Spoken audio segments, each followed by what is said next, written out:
بسم اللہ الرحمن الرحیم۔ سبھی دیکھنے والے ناظرین کو السلام علیکم۔ ذریتین کے پہلے ایپیسوڈ میں کچھ یوں بیان کیا گیا ہے۔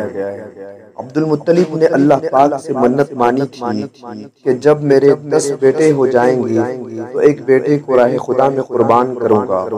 اس منت کو پورا کرنے کا انہوں نے ارادہ کیا تو عبداللہ کے ننیال والوں نے مزاحمت کی اور انہوں نے روکا۔ وہی پاس کھڑے بوڑھے عرب نے کہا، یا سید القریش، بنو عامر کے محلے میں جو کاہنہ رہتی ہے اس کے پاس جائیں، سارا ماجرا بتائیں۔ عبد المطلب اور سارے لوگ اس کاہنہ کے پاس جاتے ہیں۔ اب دیکھتے ہیں کیا ہوتا ہے۔ کیا کاہنہ عبداللہ کو قربان کرنے کا حکم دیتی ہے؟ کیا عبد المطلب اپنے بیٹے کو قربان کریں گے؟ کیا بنو ہاشم کے خاندان والوں کے چہروں پر خوشی کی رونق آئے گی؟ چلیے اب دیکھتے ہیں کیا ہوتا ہے۔ بسم اللہ الرحمن الرحیم۔ اللہم صلی علی محمد وعلی آل محمد وبارک وسلم۔ Episode number 1۔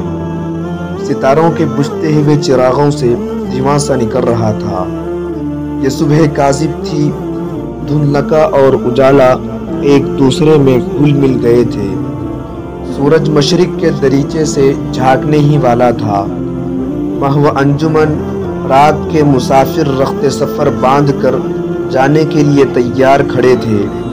بساتے شب الٹنے والی تھی۔ اس کے مہرے آپ ہی آپ کپ کپا رہے تھے۔ صبح کو جھونکے بڑے جسم فریب ہوتے ہیں۔ بہت کم لوگ اس خواب نوشی سے بیدار ہو جانا چاہتے ہیں۔ بستر کے شکنے سونے والے کا دامن تھام کر کہتی ہے کہ اکائی کی بے وفائی نہ کرو، ابھی دن کہاں نکلا ہے۔ دھوپ اچھی طرح پھیل جائے تو یہاں سے اٹھ کر جانا۔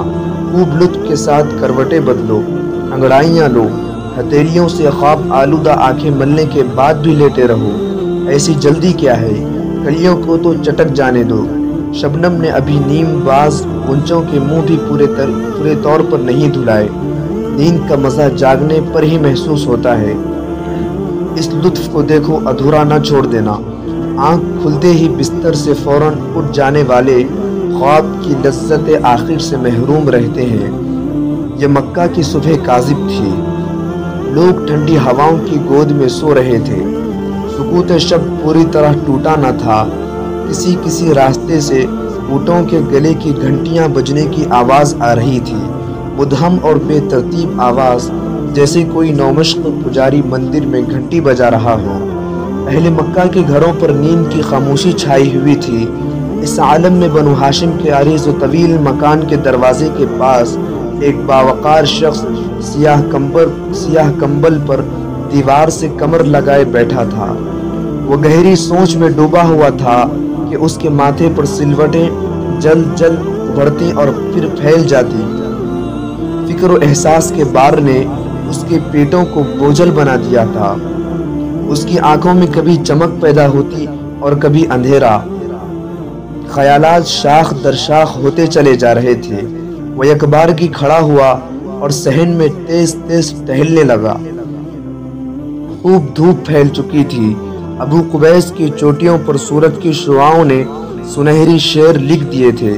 پرندے چہچہا رہے تھے، بکریاں ممیا رہی تھی اور اونٹ بلبلا رہے تھے، مگر یہ شخص اپنے خیالات میں مسترخ تھا۔ غور و فکر کے شدت نے صبح کے اس ہنگامے سے اسے بے خبر بنا دیا تھا۔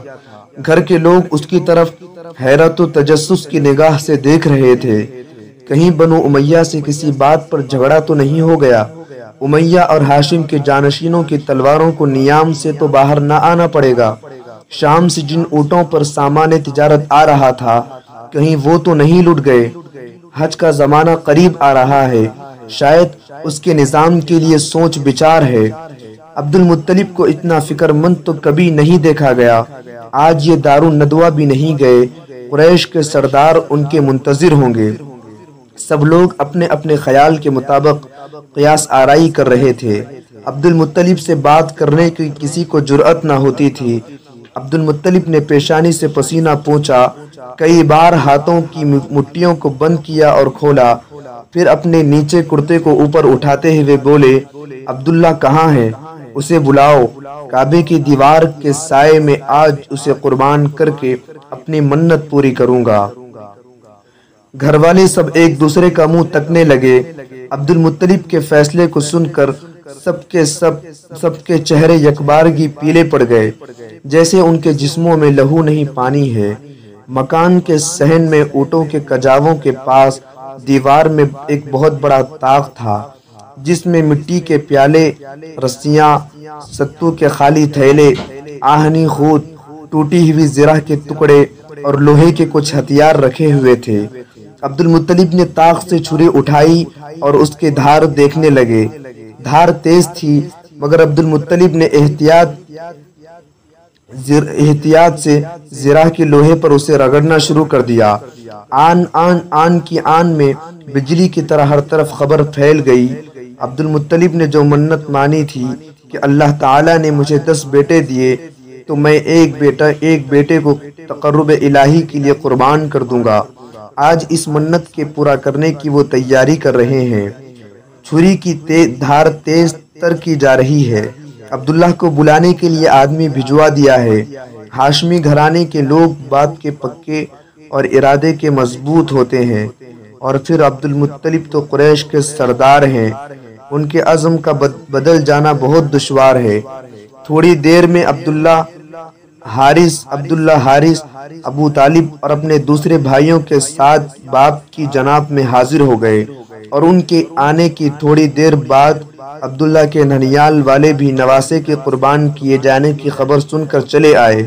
عبداللہ ایک طرف چپ چاپ کھڑے تھے، سب کی نگاہیں انہی پر تھیں، ترس کھانے والی نگاہیں، ملتجی نظریں کہ کاش عبد المطلب کے ہاتھ سے کوئی چھری چھین لیتا۔ لوگوں کی ہمدردی کے اس منظر کو دیکھ کر عبد المطلب نے اونٹ کے کجاوے پر پیر رکھتے ہوئے کہا، مجھے بزدل بنانے کے لیے تم یہاں اکٹھے ہوئے ہو۔ ہمدردی کا یہ نرالا انداز ہے۔ ایک شریف آدمی کو ایفائے عہد اور تکمیل منت سے روکا جاتا ہے۔ میری منت سب کو معلوم ہے۔ رات میں نے قرعہ اندازی کی تھی، پوری احتیاط اور ذمہ داری کے ساتھ قرعے ڈالے تھے۔ عبد المطلب کے نام قرعہ نکل آیا، آج اس کو قربان کرنے کی منت پوری کروں گا۔ جو لوگ کم ہمت اور بزدل ہیں وہ اپنی آنکھوں پر قمیصوں کے دامن ڈال لیں۔ جو ذبح ہونے والی کی چیخیں سننے کی تاب نہیں لا سکتے وہ اپنے کانوں میں روئی ٹھونس لیں۔ لوگوں کو میرے بچے سے ہمدردی ہے، مگر میری شرافت اور غیرت سے ہمدردی نہیں ہے۔ عدنان کی اولاد ہائے اتنی کم ہمت ہو گئی، کاش ابو قبیس کا سینہ شق ہو جاتا اور تمام بزدل قریش اس میں سما جاتے۔ عبد المطلب بار بار داڑھی پر ہاتھ پھیرتے اور چھری کو الٹتے پلٹتے، اپنے عزم کا ثبات دکھانے کے لیے۔ عبداللہ کے ننیالی لوگوں اور سب سے بڑھ کر ابو طالب درمیان میں آ گئے کہ ایسا نہیں ہو سکتا، ہم یہ کام نہیں ہونے دیں گے، پہلے ہماری گردنوں پر چھری پھیرو، پھر عبد المطلب کے جسم کو ہاتھ لگانا۔ بات بڑھنے لگی۔ عبد المطلب اپنی ضد پر قائم تھے کہ چاہے دنیا ادھر کی ادھر ہو جائے، میرا ارادہ نہیں بدل سکتا۔ مردوں کا قول جاندار ہوتا ہے اور وزنی بھی، میں اس وزن کو عزیزوں رشتہ داروں کے کہنے میں آ کر ہلکا ہونے نہ دوں گا۔ مجھے اللہ نے اپنی مہربانی سے 10 بیٹے دیے ہیں، ایک بیٹا جاتا رہا تو کیا ہو جائے گا؟ پھر منت کا پورا کرنا ہر محبت اور تعلق سے بڑھ کر ہے۔ سخت کشمکش کی نوبت آ گئی، دونوں طرف سے کوئی بھی اپنی بات سے ذرہ برابر ہٹنے کے لیے تیار نہ تھا۔